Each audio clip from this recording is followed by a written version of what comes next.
Hello everyone, 11th class का अर्थशास्त्र।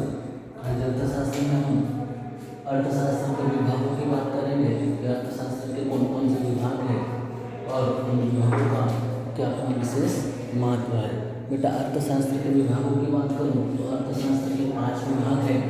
इन 5 विभागों को उपभोग, उत्पादन, विनिमय, वितरण और राजस्व कहा जाता है।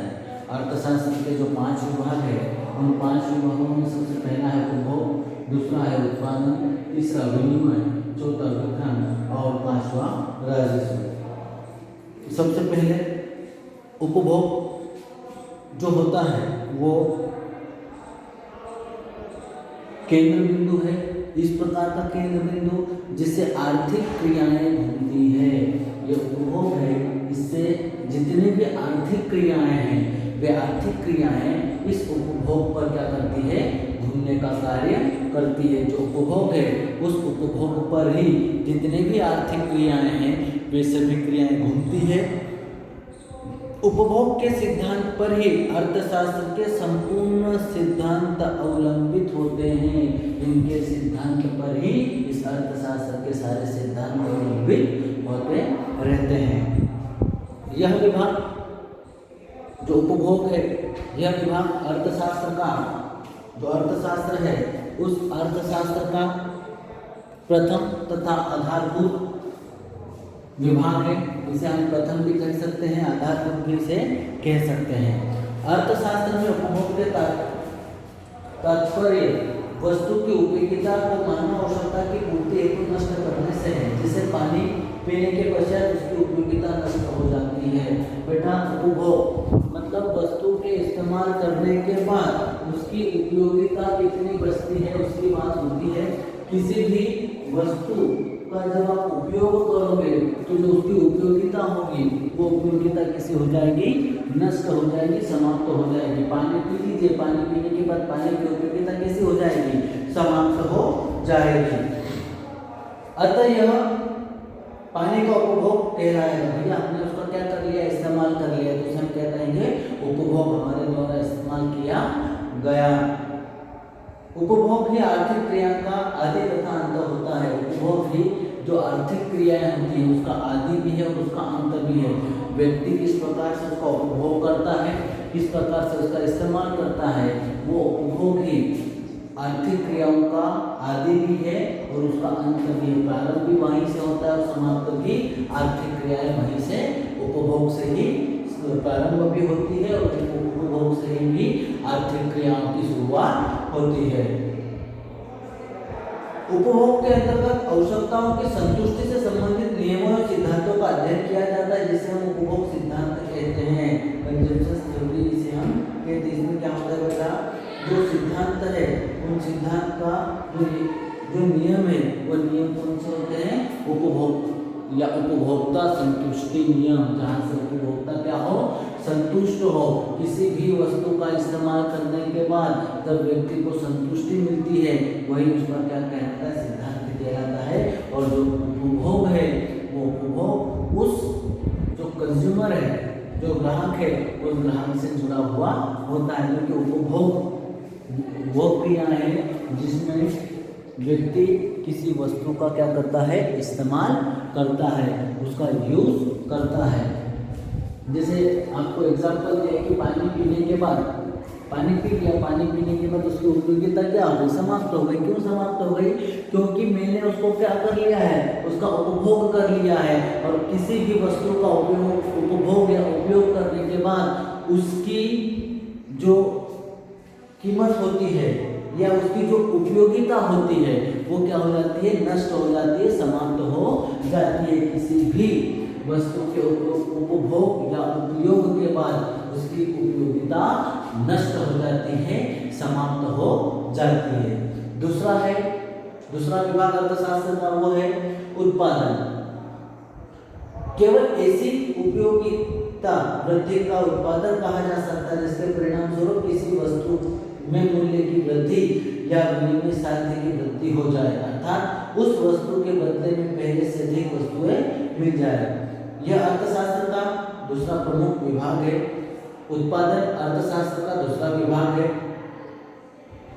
उत्पादन से आशय उपयोगिता के सृजन या उपयोगिता में वृद्धि से, किस प्रकार से उपयोग हो रहा है, उसका सृजन किस प्रकार से हो रहा है, उसमें किस प्रकार की वृद्धि हो रही है, वो उत्पादन होता है। मनुष्य न तो किसी पदार्थ को बना सकता है और न ही उसे नष्ट कर सकता है। बेटा हम किसी वस्तु को बना भी नहीं सकते हैं, ना ही नष्ट कर सकते हैं, पर पदार्थ की उपयोगिता में परिवर्तन हम कर सकते हैं। रूप परिवर्तन कर सकते हैं, स्थान परिवर्तन कर सकते हैं और समय परिवर्तन कर सकते हैं। इन परिवर्तन के द्वारा जो वृद्धि अवश्य की जा सकती है। मनुष्य के जिन प्रयत्नों के द्वारा धन का उपार्जन किया जाता है उसका अध्ययन अर्थशास्त्र में उत्पादन विभाग में किया जाता है। उत्पादन एक आर्थिक क्रिया है। बेटा उत्पादन समझते हो, बनाना, निर्माण करना, उगाना।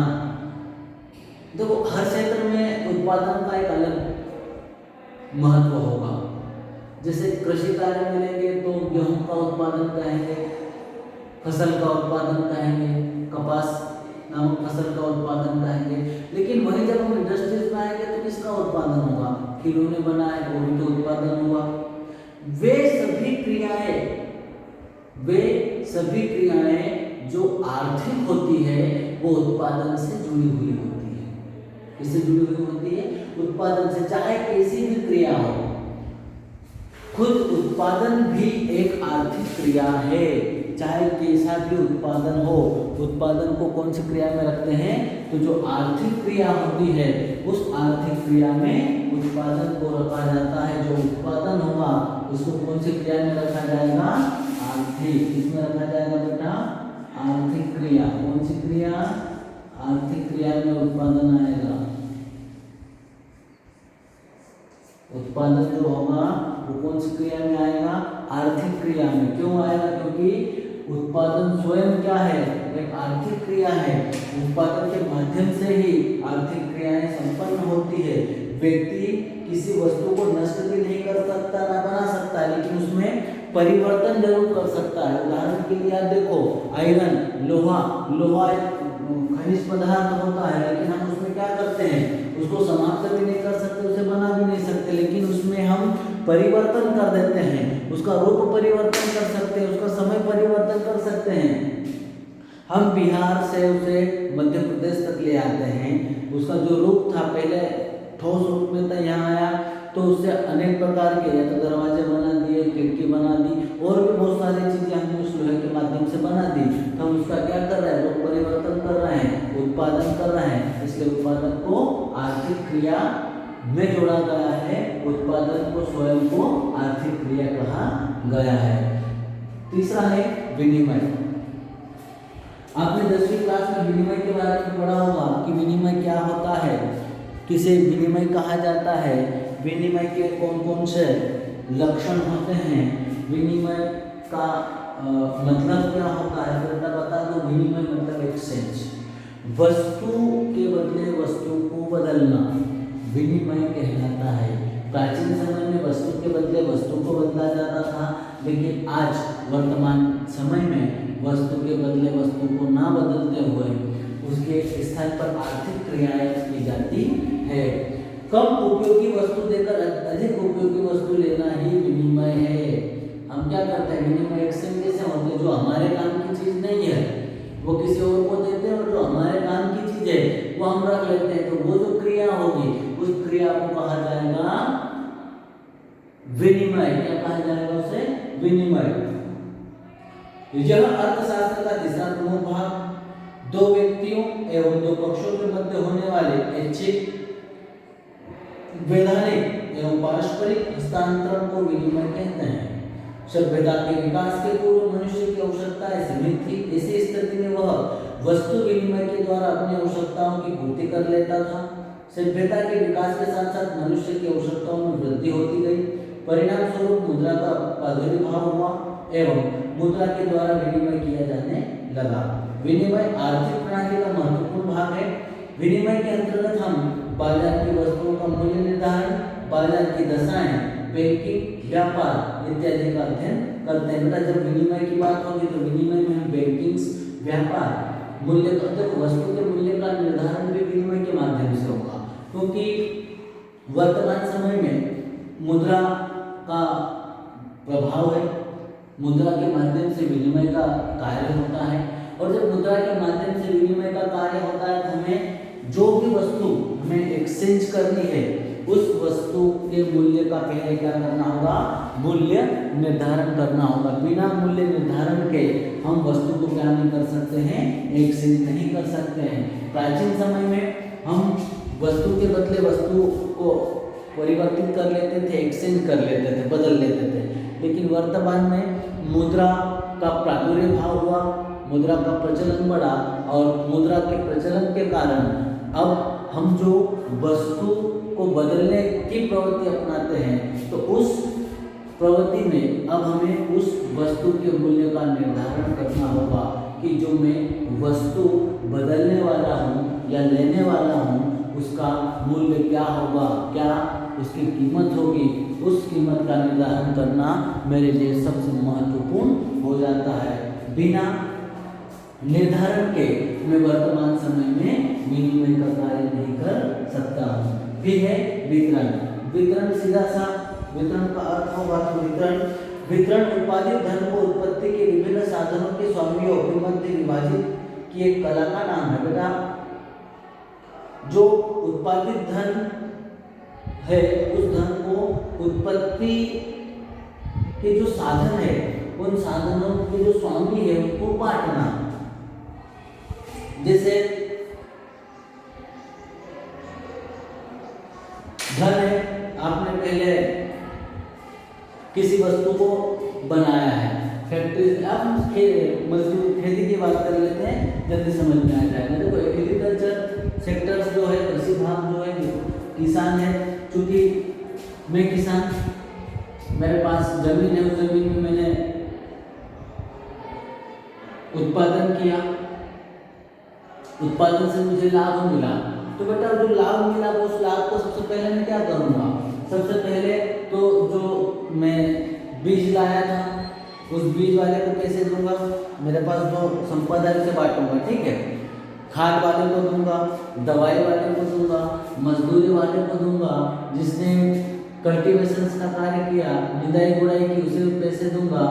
जिसके पास से मैंने उस समय में ब्याज से लाया था क्योंकि उस समय तो था नहीं, उसको दूंगा। तो इस प्रकार से जो धन इकट्ठा होता है उस धन को वापस क्या कर दिया जाता है, बांट दिया जाता है, उसे कहा जाता है वितरण। या वितरण अगर हम अर्थशास्त्र की भाषा में बात करें तो जो वस्तुएं बनी होती है उन वस्तुओं को बांटने को भी वितरण कहा जाता है। यह अर्थशास्त्र का चतुर्थ महत्वपूर्ण विभाग। सामान्य बोलचाल की भाषा में वितरण से आशय किसी वस्तु को बांटने से है, पर अर्थशास्त्र में वितरण शब्द से आशय संयुक्त रूप से उत्पादित धन को उत्पादन के सहयोगी साधनों अर्थात भूमिपति को लगान, श्रम को मजदूरी, पूंजीपति को ब्याज, प्रबंधन को वेतन, साहसी को लाभ की प्राप्ति से है।